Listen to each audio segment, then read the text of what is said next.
பரிசுத்தமுள்ள பிதாவை உம்மை சோதரிக்கிறோம், துதிக்கிறோம் ராஜா. தேவாதி தேவனை உமக்கு நன்றி செலுத்துகிறோம். சர்வ வல்லமையுள்ள கர்த்தாவே, இந்த நேரத்திலும் உம்முடைய கரத்திலே ஆண்டவரே எங்களை முற்று முழுதுமாக ஒப்பு கொடுத்து ஜெபிக்கிறோம். ஆண்டவரை நாங்கள் பார்க்க போகிறதான இந்த வேத பகுதியிலே ஆண்டவரை உம்முடைய வேதத்தின் ஆழங்களையும் ரகசியங்களையும் வேத வார்த்தைகளையும் நீர் எங்களுக்கு ஆண்டவரை விளக்கி தரும்படியாக ஜெபிக்கிறோம் ராஜா. ஆண்டவரை எங்கள் இறுதியமான ஆண்டவரை கற்பலையிலே நாங்கள் அந்த வார்த்தைகளை எடுத்துக்கொண்டு அதன்படி வாழ நீர் எங்களுக்கு கற்று தரும்படியாக ஜெபிக்கிறோம். பரிசுத்த ஆவியானவரே, நீர் எனக்கு உதவி செய்யும்படியாக ஜெபிக்கிறோம் ராஜா. நான் அல்ல, என்னுடைய சுயம் அல்ல, நீர் பேச வேண்டும் என்று சொல்லி கேட்கிறேன் ராஜா. ஆண்டவரே, நீர் எங்கள் ஒவ்வொருத்தருடைய இருதயத்தை நீர் காண்கின்ற தேவனாய் இருக்கிறேன். உங்களுடைய கரத்திலே எங்களை முற்றும் முழுதுமாக அர்ப்பணிக்கிறோம். எங்களுடைய சிந்தனைகள் யோசனைகள் எல்லாவற்றையும் நீர் பொறுப்படுத்திக் கொள்ளும். ஆண்டவரே, இந்த வசனத்துக்கு செவிசாய்க்கு கிருபை செய்தரலாம். இயேசுவின் நாமத்தில் ஜெபம் பண்ணி இருக்கிற பிதாவே, ஆமென், ஆமென், ஆமென். ஹல்லேலூயா. இன்றைய நாளை நாங்கள் பாபமா இருந்தால் சந்தோஷமான நாட்களை நாங்கள் கடந்து செல்கிறோம். ஆனா எல்லாருடைய முகத்தையும் பார்த்தா தூக்கமாக தான் இருக்கும். எல்லாருடைய முகத்தையும் பார்த்தா தூக்கம்.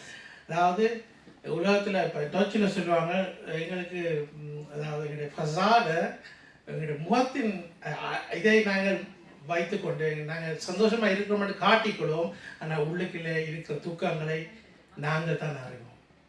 அதே மாதிரி ஒவ்வொரு வருஷமும் கிறிஸ்மஸை நாங்கள் கொண்டாடுறதுக்கு நாங்கள் எல்லாரும் ஆயத்தப்படுத்திக்கல.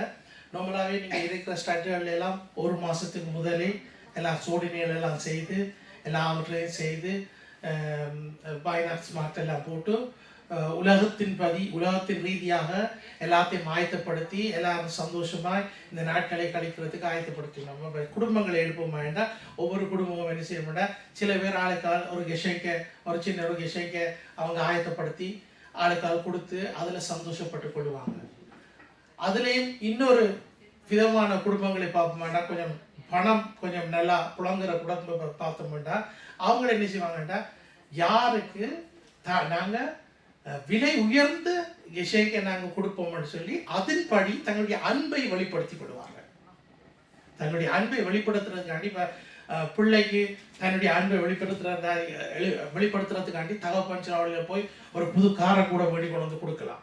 அப்படிப்பட்ட ஆக்களும் அப்படிப்பட்ட குடும்பங்களும் இருக்குது. ஆனால் உண்மையாகவே நாங்கள் என்னத்துக்கு கிறிஸ்துமஸை கொண்டாடுகிறோம் என்று நாங்கள் கொஞ்சம் வார்த்தையோடு நாங்கள் பார்ப்போம் என்றால், கிறிஸ்து இயேசு அதாவது பிதாவுடைய குமாரன் எங்களுக்கு கொடுக்கப்பட்டதுதான். அந்த சந்தோஷம் தான் எங்களுக்கு முதலாவது. மற்ற எல்லாம் மெட்ரியல் அடிங்க. மெட்ரியல் என்றால் அது உலகத்தை, அதாவது பிரசங்கியில் எழுதப்பட்டிருக்கிறபடி சூரியனுக்கு கீழாக எல்லாம் மாயையாக இருக்கிறது. சூரியனை கீழாக எல்லாம் மாயையாக இருக்கிறது. நாங்கள் போடுற சில வழியில் நாங்கள் கோல்டில் நாங்கள் செயின்கள் எல்லாம் வேண்டி போடுவோம், அது கூட மாயை. நல்ல காசு கொடுத்த ஒரு ஜாக்கெட்டை வேண்டி போட்டோம்னா அது கூட மாயை. நல்ல ஒரு காரை வேண்டி ஓட்டணும், அது கூட மாயை. எல்லாம் மாயையாக தான் இருக்குது. ஆனால் ஆண்டவர் இயேசு கிறிஸ்து இந்த பூமிக்கு வந்ததை குறித்து தான் நாங்கள் கொண்டாடுகிறோம். அதில் அந்த சந்தோஷம் தான் எங்களுக்கு நித்தமாக இருக்க வேண்டும். இந்த சந்தோஷத்தை தான் நாங்கள் மனுஷனை நாங்கள் எடுப்போமா இருந்தால் இப்போதைய நாட்களில் நாங்கள் வாழ்ந்து கொண்டிருக்கிற வாழ்க்கை இப்போ தான். எங்களுடைய மூதாதையரை நாங்கள் பார்ப்போமா, எங்களோட தாய் எங்களோட தகப்பன்மார் அவர்கள் வாழ்ந்த காலத்திலேயும் அவர்களும் எத்தனையோ கிறிஸ்மஸை தாண்டி தான் வந்திருக்கிறார். ஆனால் அவர்கள் அந்த நாள்களில் அவர்கள் எப்படியாக வாழ்ந்து வந்தார்களோ, உலகத்தின் ரீதியாக வாழ்ந்து வந்தாலும், இப்போ அவர்கள் ரட்சிக்கப்பட்டு இருந்தாலும் இல்லை ரட்சிக்கப்படாமல் இருந்தாலும் அவர்களுக்கும் போய் சேர வேண்டியது என்னவென்றால், குட் நியூஸ் கிறிஸ்து இந்த பூமிக்கு வந்தது. கிறிஸ்து இந்த பூமிக்கு வந்தது தான் முக்கியமாக ஜனங்களுக்கு கொடுக்கப்பட வேண்டியதான குட் நியூஸ். இதிலே தான் சந்தோஷப்பட வேண்டும். ஆனால் நாங்கள் உலகத்தை பார்ப்போமா இருந்தால், உலகத்தில் குடியும் கும்மாளமும் ஆளுக்கால் நாங்கள் நல்ல சந்தோஷமான ஒரு இதுகளை ஜாக்கெட் அது இதுகளை எல்லாம் வேண்டி கொடுத்து எல்லாரும் சந்தோஷமாக கொஞ்ச நேரத்துக்கு அந்த சந்தோஷம் இருக்கு. இந்த கொஞ்ச நேரத்துக்கு அன்பை வெளிப்படுத்துகிறதுக்கு நான் மற்றையெல்லாம் ஏதாவது வேண்டி கொடுக்கணும் இல்லை. அன்பை வெளிப்படுத்துகிறதுக்கு நாங்கள் மற்றையெல்லாம் சில வழியில் நாங்கள் பார்ப்போமா இருந்தால், இது தமிழாக்களுக்குள்ள இருக்கிற ஒரு காரியம். பிள்ளைகள் வளர்ந்து வர்ற ஒரு காலத்தில் சில வழியில் பிள்ளைகள் கொஞ்சம் வாய்க்கு மாறி கதைக்குமா இருந்தால் தாய் தகப்பன் என்ன செய்யணும்னா ஒதுக்கி கொண்டுவிடும். அப்படியே பிள்ளைகளோட கதைக்க மாட்டோம். அநேகமாக பார்ப்போம் வேண்டாம். இப்போ அதாவது தகப்பன்மார்கள் கொஞ்சம் விலை திணிப்பார்கள். ஆனால் தகப்பனுக்கு கொடுக்குற ரெஸ்பெக்ட் எல்லாம் கொடுப்பாங்க. பிள்ளைகள் தகப்பனுக்கு கொடுக்குற ரெஸ்பெக்ட் எல்லாம் கொடுப்பாங்க. ஆனால் கொஞ்சம் விலை திணிப்பாங்க. அந்த அன்பு வந்து அந்த குடும்பத்துக்குள்ளே இல்லாமலே போயிடும். எனக்கு நல்ல ஒரு ஞாபகம் இருக்குது. மாக்கள் எல்லாரும் இந்த இடத்துல இருக்கல சின்னனா ஒரு ஜோர்ஜ் பிரதர் ஒரு வார்த்தையை சொன்னார். என்ன சொன்னார்டா, உங்களுக்கு விடிய கிளம்புற எழுப்பினா தனக்கு குட் மார்னிங் சொல்கிறேன் இல்லை அப்படின்னு சொன்னார். அது எனக்கு அப்போ சொன்னது இப்பயும் ஞாபகத்தில் இருக்கு. பிள்ளைகள் சின்னண்ணா இருக்கல ஆசையாக அம்மாவை அப்பாவை சேர்ந்து தேடி தேடி வருவாங்க. படுக்கை போய்க்குள்ள வருவாங்க, படுக்கையில் எழும்பினேருந்து வந்தாங்க. ஆனால் வளர்ந்து வரைக்கல அவங்க தாய் தகப்பனுடைய அன்பை இழந்து அதாவது தங்களோட உலகத்துக்குள்ள போயிடுவாங்க. ஆனால் திரும்பவுமாக அந்த பிள்ளைகளை அப்படியாக வழி நடத்த வேண்டும். விடிய எழுப்பின உடனே தாய் தகப்பனுக்கு குட் மார்னிங் சொல்லணும். அப்படி சொல்லி வாங்க, சொல்லாதாக இனி சொல்லிட்டு வாங்க. ஏன்னா அது ஒரு நல்ல காரியம். நான் இதை குறித்து நான் இப்போ பிரசங்கம் பண்ணல, ஆண்டவருடைய அன்பை குறித்து தான் நான் பிரசங்கம் பண்ண போகிறேன். ஆனால் அவருடைய அன்பு எங்களுக்கு எப்படியாக எங்களுடைய குடும்பத்துக்குள்ளே ரெஃப்ளெக்ட் பண்ணுறதுன்றதை நாங்கள் கவனிக்கக்கூடியதாக இருக்கிறது. இப்படியாகத்தான் இருக்க வேண்டும். ஒரு குடும்பம் வேண்டாம், அதில் ஒரு சந்தோஷம் இருக்கணும், ஒரு ஐக்கியம் இருக்கணும். பிசாசு என்னதுன்னா திருடன் திருடவும் கொல்லவும் அழிக்கவும் வருகிறான் என்று ஒருவனுக்கும் வரையிலேன்னு தான் வசனம் பிசாசை குறித்து சொல்லப்பட்டு. அப்ப குடும்பத்துக்குள்ள எல்லாரையும் செப்பரேட் பண்ணுவாங்கடா. அதுக்குள்ள நாங்க என்ன செய்யணும்டா, உடனே அடுத்து மாதிரி நாங்க ஆக்டிவ் ஆகணும் இல்லை, நாங்க இணைஞ்சு நாங்க ஒரு ஐக்கியத்தில் நாங்க ஒரு சந்தோஷத்தில் நாங்க வாழணும். அப்படி இங்க நாங்க வந்து கற்றுக்கொண்டது என்ன, எல்லாரும் மேசையில இருந்து ஒரு நேரமாவது சாப்பிடுவாங்க. சாப்பிடல பிள்ளைகளோட இருந்து கதைச்சு இன்றைக்கு என்ன செய்தா ஸ்கூல்ல என்ன மாதிரி இருக்கு. இது ஒரு சர்வசாதாரணமான காரியம். ஆனா எங்களுக்கு நேரம் இல்லை. மனுஷன் வந்து பிறந்ததுல இருந்து கடைசியா பெட்டிக்குள்ள போக மாட்டா, பிஸியா தான் இருப்பான். ஒற்றை ஓட்டம். அதுல குறிப்பா தாய் தகப்பன் பிள்ளைகள் வந்துட்டு அது இன்னும் கொஞ்சம் கூட ரெண்டா எல்லாத்தையும் வேலையும் பார்க்கணும், எல்லாம் செய்யணும். அந்த 24 மணி நேரத்துக்கு எல்லாத்தையும் அடிச்சு பூட்டிட்டு படுக்கணும். அதுக்கேற்ற மாதிரி அப்ப கொஞ்சம் நாங்க எங்களை தான் நாங்க கொஞ்சம் ஆயத்தப்படுத்தி அதுக்கேற்ற மாதிரிக்கு நாங்கள் ஆயத்தப்படுத்தி பிள்ளைகளை ஒரு பிள்ளையோட இருந்து கதைக்கணும், மற்ற பிள்ளையோட இருந்து கதைக்கணும், இதுகளெல்லாம் செய்யணும். இப்படியாகத்தான் ஆண்டவர் கூட எங்களோட கதைக்கிறதுக்கு ஆவலோடு காத்திருக்கிறார். அதே மாதிரி தான் ஆண்டவர் என்ன செய்தாருண்டா, தன்னுடைய குமாரனை இந்த பூமிக்கு அனுப்பினார். இந்த பூமிக்கு அனுப்பினது என்னத்துக்கு என்றால், நாங்கள் பார்ப்போமா இருந்தால் அநேக காரியங்களை நாங்கள் பார்க்கிறோம். நாங்கள் சில நேரத்தில் பார்க்கிறோம், இயேசு கிறிஸ்து இந்த பூமிக்கு வந்தார் பாவிகளை ரட்சிக்க இந்த பூமிக்கு வந்தார். அது மாத்திரமல்ல, அவர் எனக்கு சந்தோஷத்தை கொடுக்க வந்திருக்கிறார், எனக்கு சமாதானத்தை கொடுக்க வந்திருக்கிறார். அதுகள் தான் எனக்கு முக்கியம். இது இல்லாமல் நான் வாழுகிற வாழ்க்கை இல்லை, அது ஒரு வேஸ்டான வாழ்க்கை. வித்தியாசம், எங்களுடைய கல்ச்சர் வித்தியாசம். நாங்கள் இந்த யூரோப்பாவுக்கு வந்து இப்போ ஒரு 30 வருஷம் 40 வருஷமாக வாழ்ந்து கொண்டு இருக்கிறோம். அப்போ நாங்கள் எங்கே வாழுகிறோமோ அதுதான் எங்களுக்கு ஹைமாட்டாக வந்துடும். அதுதான் எங்களுக்கு வாழுகிற நாங்கள் சூழலுக்குள்ளே நாங்களும் எங்களை அப்படியே அமைத்துடுவோம். ஆனால் நாங்கள் வந்து பரலோகத்துக்கு அழைக்கப்பட்டவர்கள். நாங்கள் இங்கே நித்து எங்களோட இங்கே கதை எங்களோட உலகத்தோட முடிகிறது இல்லை. நாங்கள் பரலோகத்துக்கு அழைக்கப்பட்டவர்கள். அப்போ பரலோகத்துக்கு அழைக்கப்பட்டவர்கள்னா இது வந்து எங்களுக்கு ஒரு சர்வசாதாரணமாக கொடுக்கப்பட்ட ஒரு கொஞ்ச நாள் நாங்கள் வாழ்ந்துட்டு போகிற வாழ்க்கை. இந்த வாழ்க்கையில் இதுக்குள்ளே மனுஷன் பாருங்க, எனக்கு ஒரு பாட்டு ஒன்று ஞாபகம். வேஷமாகவே மனுஷன் தெரிகிறான், விருதாவாகவே சஞ்சலப்படுகிறான். ஆஸ்தியை அவன் என்ன செய்கிறானா, மலை போல சேர்க்கிறானா, ஆனாலும் யாரும் அதை வாரிக்கொள்வார். இது பாட்டு. வாழ்கின்ற நாட்களிலே தேவன் இயேசுவை தேடி ஓடி வாழ்தான் இந்த பாட்டு. வாழ்கின்ற நாட்களிலே தேவன் இயேசுவை தேடி ஓடி ஒரு பழைய பாட்டு தான், நல்ல அழகான பாட்டு. அப்படியாக வாழுகிற நாட்களிலே நாங்கள் இயேசுவை தேடுகிறதுக்காக எங்களுடைய 24 மணி நேரத்தில் நாங்கள் தான் டைமை ஃபிக்ஸ் பண்ணோம். டைம் மேனேஜ்மெண்ட் இல்லாமல் வாழ்ந்துட்டு போகிறது அநேகம். குடும்பமாக நாங்கள் ஆண்டவர் எங்களை இணைத்திருக்கிறாங்க. அந்த குடும்பத்தை காக்கிறது தகப்பனுடைய கையில் இருக்குது. அப்போ அதே போல தாயும் தகப்பனும் அந்த குடும்பத்தை மேனேஜ் பண்ணி அந்த பிள்ளைகளை இருக்கிறது என்னன்னா அப்படியாகத்தான் ஒரு மாதிரியை ஆண்டவர் எங்களுக்கு கற்பித்திருக்கிறார். ஸோ அதன்படி இதுக்குள்ள என்னன்னா இதுக்குள்ள முக்கியம் தகப்பனுக்கும் தாய்க்கும் பிள்ளைகளுக்கும் தான் முக்கியம். முதலாவது தேவனுடைய ராஜ்யத்தை தேட வேண்டும். முதலாவது தேவனிடத்திலே நாங்கள் வர வேண்டும்.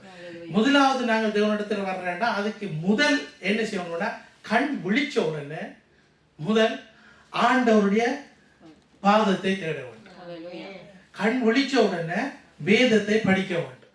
எழும்பேக்கல அந்த நேரம் என்னன்னா எழும்பின உடனே தேவனுடைய ஒன்று ரெண்டு வார்த்தைகளை நாங்கள் படிக்கணும்.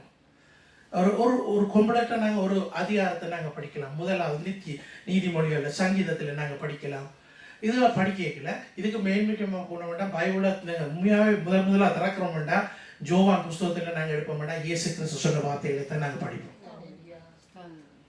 பைபிள் ஆப் நீங்கள் உங்களோட ஹேண்டில் இன்ஸ்டால் பண்ணீங்கன்னா முதலாவது வர்ற புத்தகம் ஜோவான் புத்தகம். அது சும்மா வரையில் அவங்க அப்படியே செய்திருக்காங்க. என்னன்னா முதல் ஆண்டவருடைய வார்த்தைகளை வாசி.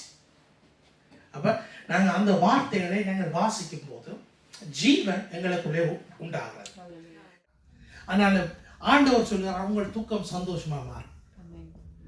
எங்களுடைய தூக்கம் கூட சந்தோஷமா மாறுவோம். நாங்கள் இயேசுவை நாங்கள் பிடித்துக் கொள்ள வேண்டும். எங்களுடைய சந்தோஷம் தேவனுடைய கரத்தில் இருக்கு. தேவனை நாங்கள் நம்புவோமா இருந்தால் எங்களுக்கு சந்தோஷம் உண்டு. அப்போ பாருங்கள், இந்த வார்த்தைகளை ஆண்டவர் சொல்லியிருக்கல, சும்மா சொல்லியில்லை. ஏனென்றா அவருக்கு தெரியும் தான் 3ஆம் நாள் உயிர்த்தெழுவார் என்று அவருக்கு தெரியும். அப்போ அவர்கள் கூட அந்த காலத்தில் ஆண்டவர் இயேசு கிறிஸ்து சீஷர்கள் அவர்கள் கூட பயந்தார்கள், நடுங்கினார்கள், ஓடி ஒழித்தார்கள். தேவன் இயேசு கிறிஸ்துவை அவர்கள் பிடித்த போது அவர்கள் அதாவது யூதர்கள் அவரை கொண்டு சிலுவையில அறையிறதுக்கெல்லாம் கொண்டு போகும்போது சீஷர்கள் எல்லாரும் அந்த இடத்துல எல்லாரும் இருக்கையிலான ஒரு சிலர் இருந்தார்கள். அந்த நேரத்திலும் கூட அவர்கள் துக்கப்பட்டு கொண்டார்கள். ஆனால் ஆண்டவர் அவர்களுக்கு கூட சொன்னார், அந்த வார்த்தை அப்ப சொன்ன வார்த்தை இப்பயும் எங்களுக்கு அது பிரயோஜனமாக தான் இருக்குது. ஆண்டவர் சொன்ன வார்த்தைகள் இப்பயும் எங்களுக்கு பிரயோஜனமாக தான் இருக்கு. எங்களுடைய துக்கங்களை சந்தோஷமாய் மாற்றுகிறதுக்கு தேவனால் கூடும். அவர்தான் எங்களுக்கு எல்லாமாவே இருக்கிறார். தேவன் இயேசு கிறிஸ்துவை நாங்கள் அண்டிக் கொள்வோமா இருந்தால் எங்களுடைய தூக்கங்கள் எல்லாம் சந்தோஷமா மாறும். நாங்கள் பாருங்கள், சந்தோஷம் சமாதானத்தை தேடித்தான் மனுஷன் ஓடிக்கொண்டே இருக்கிறான்.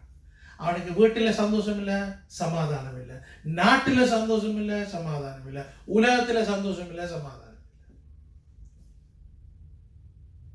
வீட்டில் சந்தோஷம் இல்லை, நாட்டில் சந்தோஷம் இல்லை, உலகத்திலே சந்தோஷம் இல்லை. இப்போ நாங்கள் உலகத்தை எடுப்போமா இருந்தால் எல்லா உலகத்தில் இருக்க எல்லா நாடுகளும் ஏதோ ஒரு பயத்தோடு தான் ஜீவித்து கொண்டிருக்கு. எங்களுக்கு தெரிஞ்சது உக்ரைனில் சண்டை. எங்களுக்கு தெரிஞ்சது உக்ரைனில் சண்டை. ஆனால் இந்த நேரம் கிட்டத்தட்ட 11லேருந்து 18 நாடுகளில் சண்டை நடந்து கொண்டே இருக்குது இந்த நாட்களில். இதுகளெல்லாம் எங்களுக்கு தெரியாது. எத்தனையோ கொடுமைகள் நடந்து கொண்டு இருக்கு.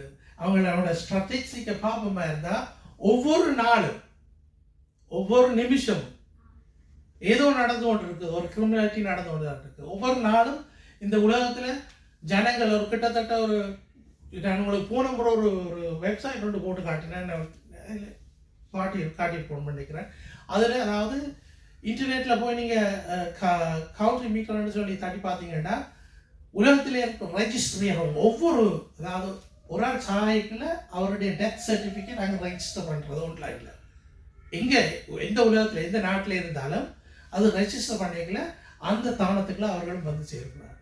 அதே போல் பிறப்பும் நடந்து கொண்டே இருக்குது. அப்போ பூமியில் பிறப்பும் இறப்பும் அப்படியே நடந்து கொண்டே இருக்கிறது.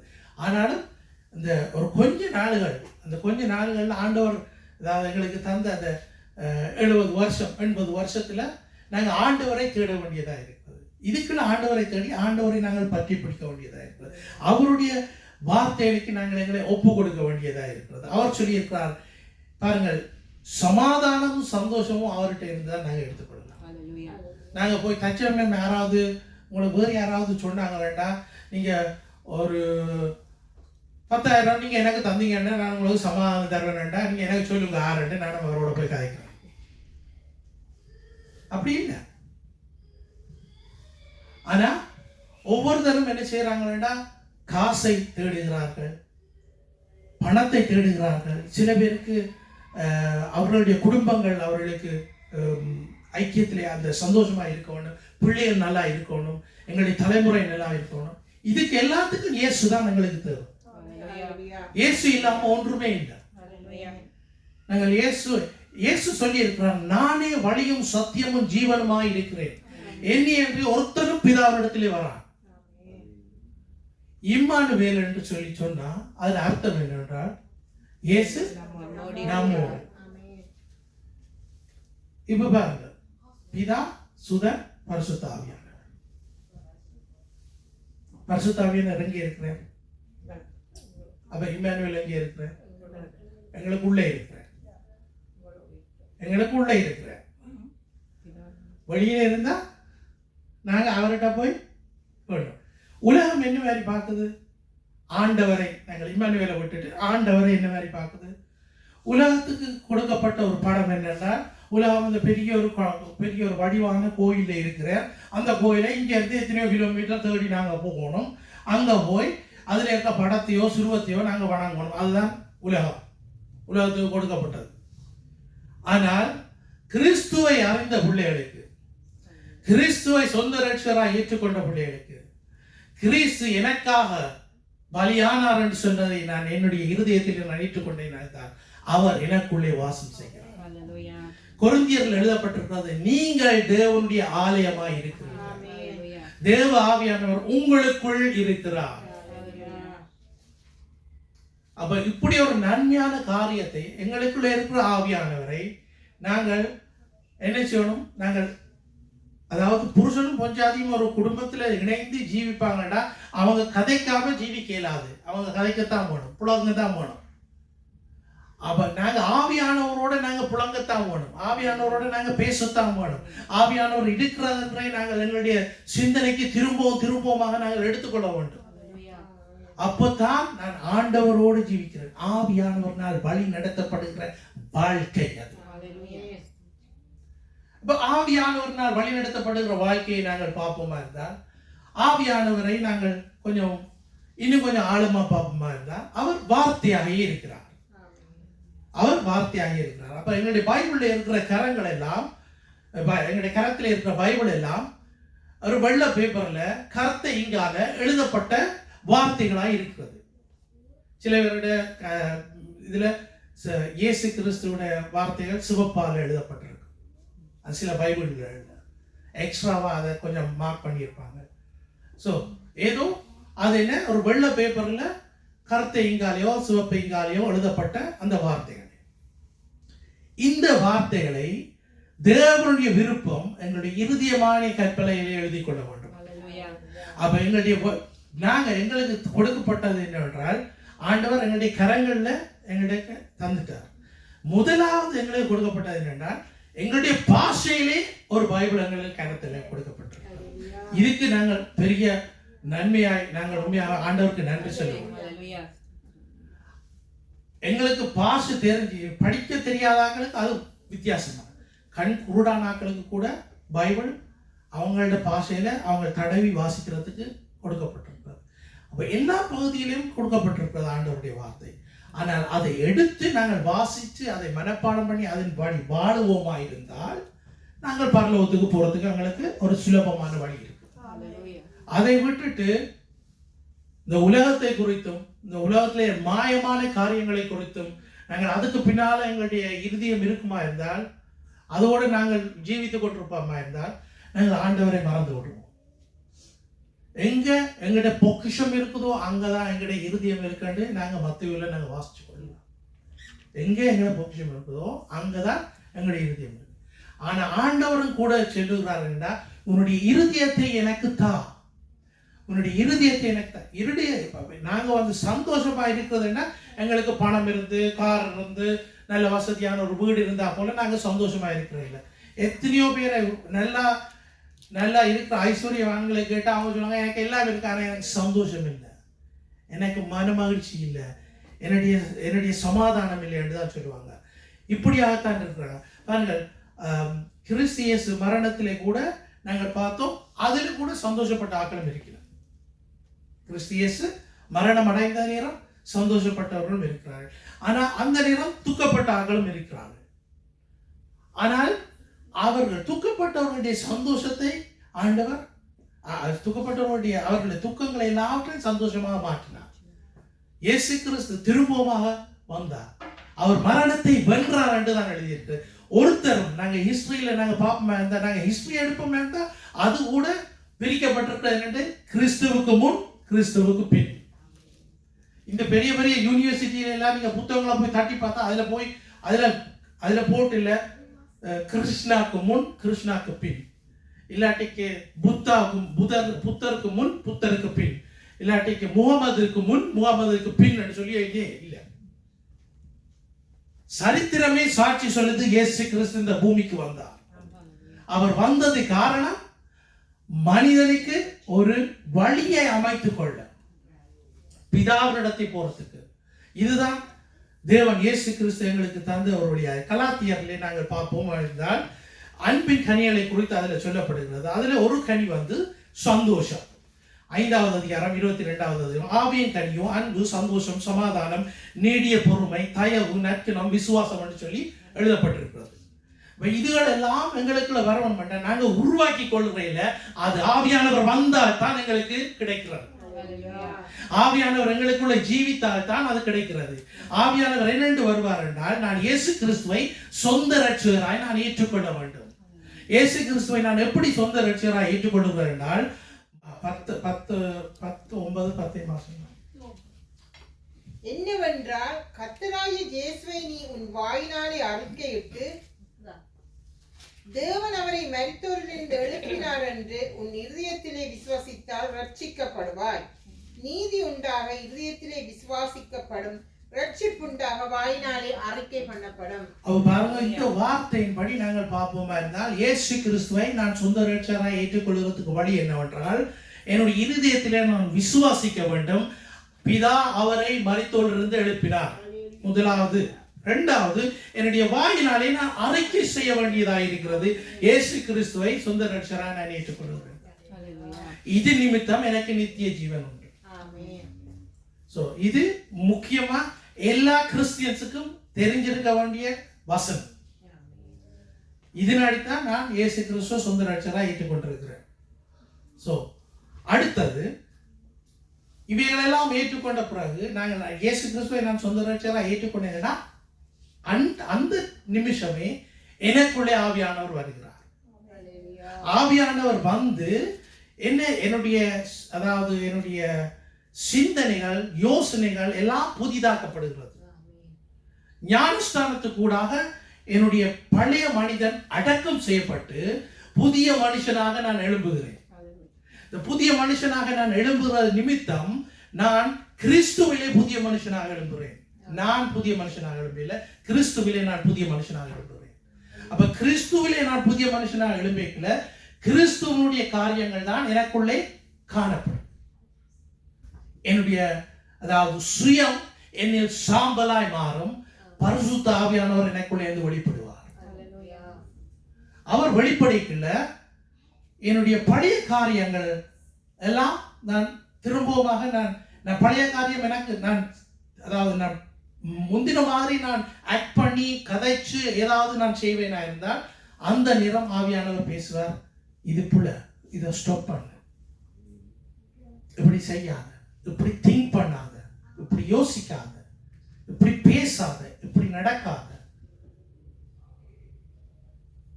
அவர் இப்படி பரிசுத்த ஆவியானவர் என்ன தொடக்கத்துல இருந்து, ஆனா அதை கேர்லெஸ்ஸா விட்டு நாங்க ஜீவிக்கிற வாழ்க்கையும் இருக்கு.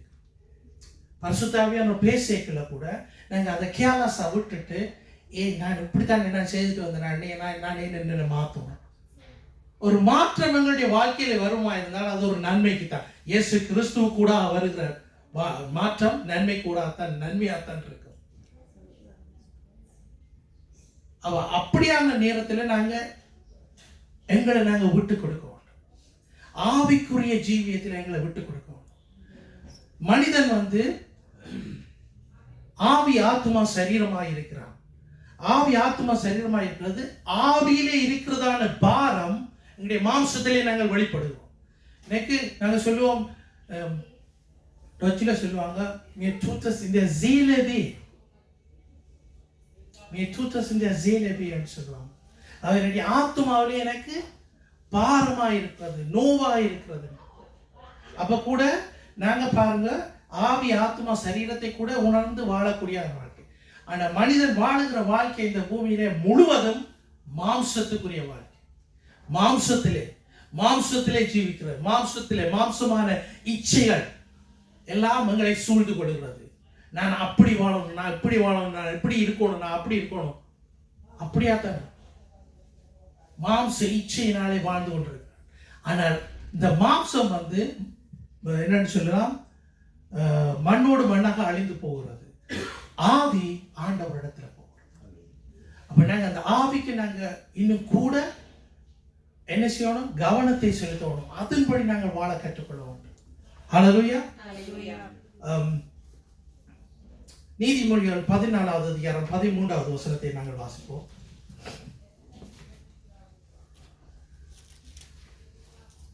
14:13. நகைப்பிலும் மனதுக்கு துக்கம் உண்டு. நகைப்பிலும் மனதுக்கு துக்கம் உண்டு. அந்த மகிழ்ச்சியின் முடிவு சஞ்சலம். நகைப்பிலும், அதாவது நாங்க உள்ளுக்குள்ள நாங்க துக்கப்பட்டு கொண்டு நாங்க சிரிக்கலாம். உள்ளுக்குள்ள நாங்க எங்களுடைய மனதுல துக்கப்பட்டு கொண்டு நாங்க சிரிச்சு மற்றவங்களோட நாங்க சொல்ற எங்களுக்கு ஓகே, நாங்க ஓகே இருக்கிறோம். ஆனா எங்களுக்குள்ள இருக்கிற துக்கம் ஆண்டவர் காணுறார். ஆனா எங்களுக்கும் தெரியும் அதுக்கும் ஒரு முடிவு இருக்குது. அந்த சஞ்சலத்துக்கும் ஒரு முடிவு இருக்குது. அந்த துக்கத்துக்கும் ஒரு முடிவு இருக்குது. இப்ப பாருங்க, நீங்க உங்களுக்கு இந்த கையால் எடுத்து இந்த கையில நீங்க அடிச்சீங்கன்னா உங்களுக்கு நோறது தெரியும் தானே. உங்களுக்கு கிள்ளி பார்த்தீங்கன்னா உங்களுக்கு நுழுன இடத்துல உங்களுக்கு நோறது தெரியும். ஆனா அது கொஞ்ச நேரத்தால மறந்துடுவீங்க. ஒரு கொஞ்ச நேரம் உங்களுக்கு நோவு தண்டுட்டு அது மறந்து. ஆனால் மனதில் இருக்கிறத இந்த பாரத்தை தான் சுமந்து கொண்டு தெரியறாங்க ஜனங்க. இதைத்தான் ஆண்டவர் இயேசு கிறிஸ்து சொன்னார், இதோ வருத்தப்பட்டு பாரம் சுமக்கிறவர்களே எல்லாரும் என்னிடத்திலே வாருங்கள், நான் உங்களுக்கு இளைப்பாறுதல் தருகிறேன். அப்ப நாங்க மாம்சத்துல அடி விழுந்தா நாங்க அதை தட்டிட்டு அதை ஒரு பிளாஸ்டரை போட்டுட்டு அதெல்லாம் நாங்க மறந்து போயிடுவோம். ஆனா மனதிலே இருக்கிற துக்கங்கள், மனதிலே இருக்கிற பாரங்கள் தேவனிடத்திலே நாங்கள் இறக்கி வைக்கப்பட வேண்டும். இறக்கி வச்சுட்டோம்னா அதுல உண்மையா என்னன்னு சொல்லணும், நாங்க ஜெபத்துல நாங்க ஆண்டவர்கிட்ட ஒப்பு கொடுக்கணும். ஆண்டவரே, என்னுடைய மனத்தில் இருக்கிற பாரம், என்னுடைய மனதில் இருக்கிறதான என்னுடைய பிள்ளைகளை குறித்து, என்னுடைய கணவரை குறித்து, என்னுடைய வாழ்க்கையை குறித்து இருக்கிறதான பாரத்தை எல்லாத்தையும் உம்மிடத்தில் நான் வைக்கிறேன். நீர் பொறுப்படுத்திக் கொள்ளும், என்னை வழி நடத்தும். சர்வ சாதாரணமா நாங்க செய்யலாம். ஆனா நாங்க அதை செய்ய பழகிக்கொள்ளுவோம். மனுஷன் இங்க, அதாவது டொச்சில சொல்லுவாங்க சொல்லி, அதாவது மனிதனுக்கு ஏதாவது பழக்கப்பட்டுட்டா அதன்படியே அவன் செய்துட்டு போவான். எங்களுடைய வாழ்க்கையும் அப்படித்தான். நாங்கள் விடிய எழும்புவோம், உங்களுக்கு ஒன்றும் சொல்ல தேவையில்லை. நாங்கள் எங்களை வாட்டில் வேலைக்கு போகிறாங்க, வேலைக்கு போயிடும், வீட்டு வேலை செய்கிறாங்க, எல்லாம் பழக்கப்பட்டுட்டு கண்ணை மூடிக்கொண்டு தூசி தட்டுவோம். நாங்கள் அப்பளத்துக்கு நாங்கள் எல்லாம் பழக்கப்பட்டுட்டு எங்களுக்கு கண்ணை மூடிக்கொண்டு சமைப்போம் நாங்கள். அதே மாதிரி ஆனா இதிலும் பார்க்க நாங்கள் இன்னும் கொஞ்சம் கருணை உள்ளவர்களாய் ஆண்டவரிடத்துல நாங்க போய்க்கல, ஒரு பயத்தோடு, ஒரு நடுக்கத்தோடு, ஆண்டவர் எனக்கு என்னத்தை இன்றைய நாளிலே வெளிப்படுத்தவிருக்கிறார், என்ன நன்மைகள் எனக்கு ஆண்டவரிடத்திலிருந்து கிடைக்கும், அந்த ஒரு ஆர்வத்தோடு நாங்கள் ஆண்டவரிடத்துல நாங்கள் போக கற்றுக்கொள்வோம். அவர்களை நோக்கி, உங்களுக்கு சமாதானம் உண்டாவதாக, பிதா என்னை அனுப்பினது போல நானும் உங்களை அனுப்புகிறேன் என்று சொல்லி, அதாவது பிதாவிடத்திலிருந்து வந்த இயேசு கிறிஸ்து சொல்கிறார், உங்களுக்கு சமாதானம் உண்டாகும். இயேசு கிறிஸ்துவை பார்ப்போம்டா, அவர் போற இடத்துல இல்லாத ஒரு வீட்டுக்கு போவாருண்டா, அந்த வீட்டுக்குள்ள அவர் காலடி எடுத்து வைக்கீங்கன்னு சொல்றாரு, உங்களுக்கு சமாதானம் உண்டாகும். இதை நாங்க இப்ப என்னன்னு சொல்றோம், ஒரு ஆள் சந்திக்கல என்னன்னு சொல்றோம், praise the lord. Praise the lord. Praise the லார்ட்னா நாங்க இங்கிலீஷ்ல சொல்றோம் பிரைஸ் தி மேர். ஆண்டவருக்கு மகிமை உண்டாகுதா? என்னத்துக்கு அது எங்களுக்கு வாய்ப்பாடமா வந்துட்டு, ஆனால் உண்மையாகவே நாங்கள் அதை நாங்கள் நினைக்கிறோம் இல்லை. என்னத்துக்கு நாங்கள் அதை சொல்கிறோம்னு சொல்லி நாங்கள் ஒரு ஆள் காணிக்கல பிரைஸ் தி லார்ட் எப்படி சுகமாக இருக்கிறீங்க அப்படின்னு கேட்கல. ஆனால் அது அர்த்தம் என்னென்றால் ஆண்டவரை நான் மகிமைப்படுத்துகிறேன். Unbewusst preise ich den Herrn, wenn ich ein Kind Gottes begegne und ich freue mich, dass ich ihn zu sehen.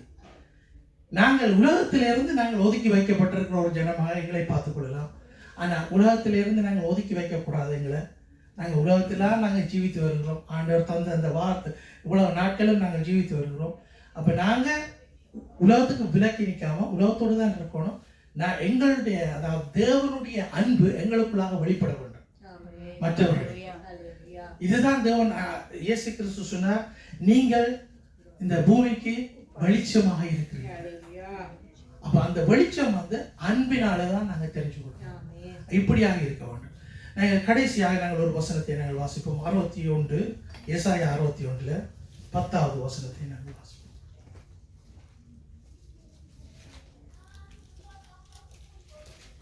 கர்த்தருக்குள் பூரிப்பாய் மகிழுகிறேன், என் தேவனுக்குள் என் ஆத்துமா களிகூர்ந்திருக்கிறது. மணவாளன் ஆபரணங்களினால் தன்னை அலங்கரித்துக் கொள்வதற்கும் மணவாட்டி நகைகளினால் தன்னை சிங்காரித்துக் கொள்வதற்கும் ஒப்பாக அவர் ரட்சிப்பின் வஸ்திரங்களை எனக்கு உடுத்தி நீதியின் சால்வையை எனக்கு தரித்தார். ஆமென் ஆமென். பாருங்க, ரட்சிப்பின் வஸ்திரம் எனக்கு கொடுக்கப்பட்டிருக்கிறது. நான் அந்த வஸ்திரத்தை நான் எடுத்துப்பேன். எனக்கு இந்த கோட் இன்னைக்கு நான் போடணும் மாட்டேன். நான் அதை போட்டு நான் எடுத்து போட்டாத்தேன். கோட்டுக்கு பக்கத்தில் போய் நின்று கோட் நான் போடணும் மாட்டேன், போடலாம். நான் தான் எடுத்து போடுவோம். அப்போ ரட்சிப்பு எனக்கு வேணும் வேண்டாம். நான் தான் என்னுடைய வாயினாலே அறிக்கை செய்து ரட்சிப்பை நான் பெற்றுக்கொள்ள வேண்டும்.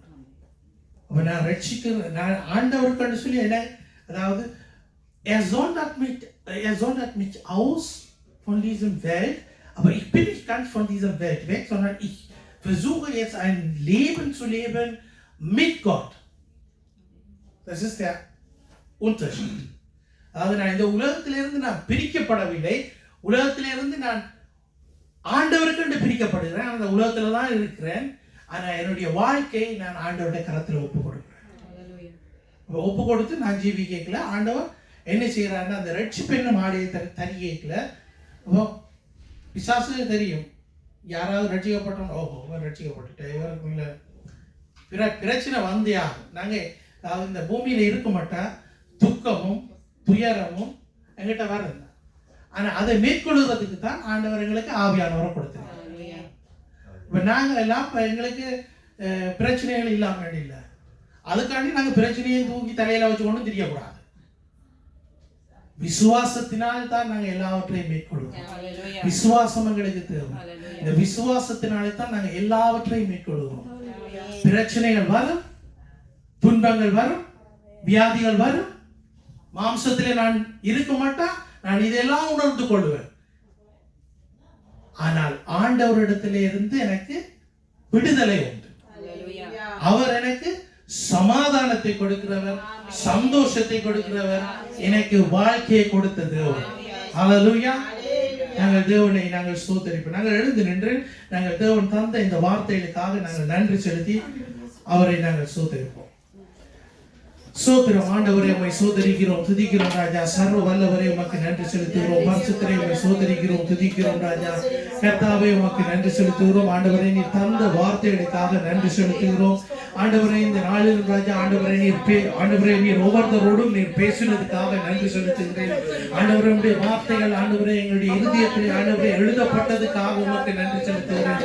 கர்த்தாவே, இன்றைய நாளிலும் நீர் தாமே ஒவ்வொரு உள்ளத்திலும் ஆண்டவரே உடைய வார்த்தைகள் பேசினதுக்காக உமக்கு நன்றி செலுத்துகிறோம் ராஜா. ஆண்டவரே, நீர் எங்களுக்கு ஆண்டவரே நீ தந்த சமாதானம் சந்தோஷத்துக்காக நன்றி செலுத்துகிறோம்.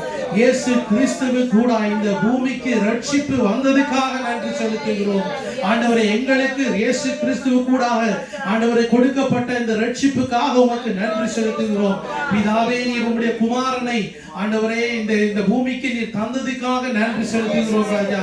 ஆண்டவரே உம்முடைய ஆண்டவரே இயேசு கிறிஸ்துவை நீர் எங்களுக்கு தந்ததுக்காக நன்றி செலுத்துகிறோம். நன்றியோடு உம்மை ஸ்தோத்திரிக்கிறோம். பரிசுத்த ஆவியானவர் நீர் எங்களோடு கூட இருக்கிறதுக்காக நன்றி செலுத்துகிறோம். எங்களை தினமும் வழிநடத்துறதுக்காக நன்றி செலுத்துகிறோம். ஆண்டவரே உம்முடைய கரத்திலே எங்களை முற்றும் முழுதுமாக ஒப்பு கொடுத்து ஜெபிக்கிறோம் ராஜா. இம்மட்டி காலம் நீர் வழிநடத்தி வந்தது போல தொடர்ந்து நீர் எங்களை வழிநடத்தும். ஆண்டவரே எங்களை பாதுகாத்து வழிநடத்தும். இயேசு கிறிஸ்துவின் வல்லமுள்ள நாமத்தினாலே ஜெபம் பண்ணி நிற்கிற பிதாவே, ஆமென், ஆமென்.